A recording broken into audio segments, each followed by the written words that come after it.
magandang tanghali po. Ngayon, unang episode ng Dark and Light Side of Life, episode 184, November 3rd, Sunday. So, sa gustong magpatanggal ng barangkulam at sumpa, ipatanggal nyo bago ang asingko dahil yung asingko is another pagkakataon ng mga kalaban ninyo na ibarang kayo, i-refresh yung kulam sa inyo, i-refresh yung mga love spell sa inyo, at mawawalan kayo, hindi lang mahal sa buhay, kundi yung mga taong gustong mawala yung pagkakataon or yung hinaharangan lahat ng blessings sa buhay ninyo. Kasi mayroong mga tao talagang gagamitin, no? Yung first Tuesday, which is a 5, para pahirapan ang tao, mawalan ng lahat-lahat, etc. etc. Nabanggit ko na kanina sa isang video ko na sinasabi ko doon, kung nalalaman ninyo, yung sinasabing 5 of Pentacles. Yung 5 of Pentacles, kahirapan, cheating, betrayal, infidelity, at matindi at malubhang sakit.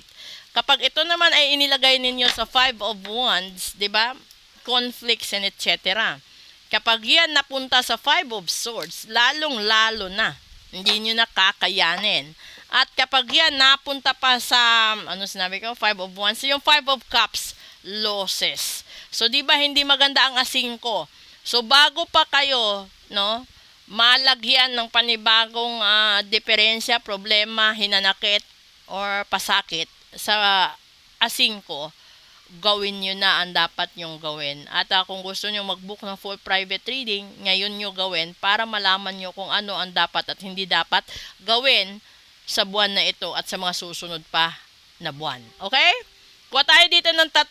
Ito yung pinanggalingan ng problema ninyo. Sabi na 7 of Swords. Ngayon pa lang. Pangalawa, 2 of Pentacles. And pangatlo,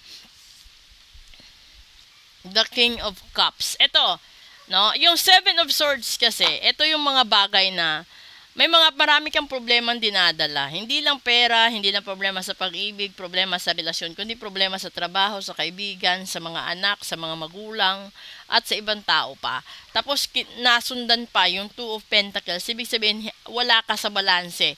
Sa pera, no? Hirap ka sa pera, hirap yung kalooban mo, nasasaktan ka sa katotohanan. And then, itong King of Cups kasi, ito'y isang tao na isa sa major na dahilan kung bakit ka ngayon naglulupasay sa pasakit. Okay? Naglulupasay talaga. Tingnan natin dito muna kung ano yung possible solution.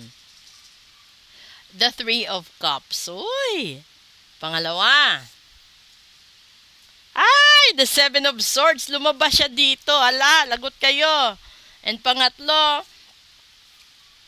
the Magician. Ngayon, ito yon, no? Kasi kung titignan nyo, yung magkaiba dito is the Pentacles lang, no? Kasi dito lumabas the 3 of Cups and dito the King of Cups. Ibig sabihin sa 3 of Cups, makipag-collaborate ka. It's either magpa-ritual ka, magpa-cleansing ka, or magpa-reading ka para malaman mo ang mga bagay na dapat mong unahin. Kasi sa 7 of Swords, kapag yan kalimitan nyo nakikita, sa pito na sword, 5 lang ang kaya niya. Ang 2 natira, hindi niya kayang buhatin. So, ibig sabihin, alamin mo, kung gusto mong magpa-reading, alamin mo kung ano yung mga unang problema ang dapat mong ayusin para gumaan ang takbo ng buhay mo at relasyon mo. At ito sinasabi dito, Magician, this is the manifestation card. That is the infinity. So kung gusto mo infinity, kung gusto mong magkaroon ng buhay na talagang naaayon at nababagay sa sarili mo, gawin mo, 'di ba? Kasi dito, nauna yung problema eh. Ibig sabihin, ito yung mga bagay na sinunggaban mo na hindi mo ginagamit ang utak mo, 'di ba? Halimbawa, nagpakasal ka dahil nabuntis ka. Pinakasalan mo dahil nabuntis mo. O nakipagrelasyon ka kasi ang akala mo, ito yung tao na for life, forever, and destiny mo. Yun pala, hindi. Ngayon, dumating ka sa punto na nagkakaroon ka na ng imbalance sa finances mo at nalilito ka na dito sa taong nagsasabing mahal ka pero ba't ka nagsasakripisyo, 'di ba? Dapat kasi yung pagmamahal kung wagas at totoo, dapat magaan. Kahit kakapos sa pera pero magaan. Ngayon dito, ang sinasabi ni universe, the solution is makipag-collaborate ka sa mga tao. Kapag dumaan ito sa FYP mo, ibig sabihin, you need somebody just like me. No, na mag-ritual, mag-cleansing, para matanggal yung problema mo at matupad at makamit mo ang mga gusto mong makamit. So, napakasimple na po niyan. Nasa sa inyo na po kung gusto nyong habulin yan bago mag-asingko. Dahil paalala, sa tarot cards, lahat ng 5 hindi maganda.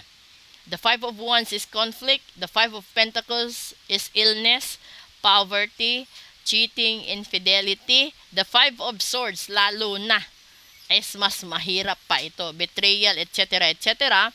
And then the 5 of Cups is focusing on the losses or losses that you have been going and you have been through. Okay? So, book na po kayo ng full private reading bago mag-asingko ng Nobyembre. Dahil tinatawag pa yan na 5 de Nobyembre. Ala! Lagot kayo dyan sa mambabarang mangkukulam. So, maglagay na kayo ng protection ritual sa business nyo, sa finances nyo, sa family, sa health, sa love life, sa love ninyo, etc., etc. Lalong-lalo na po kung ayaw nyo itong mawala sa inyo.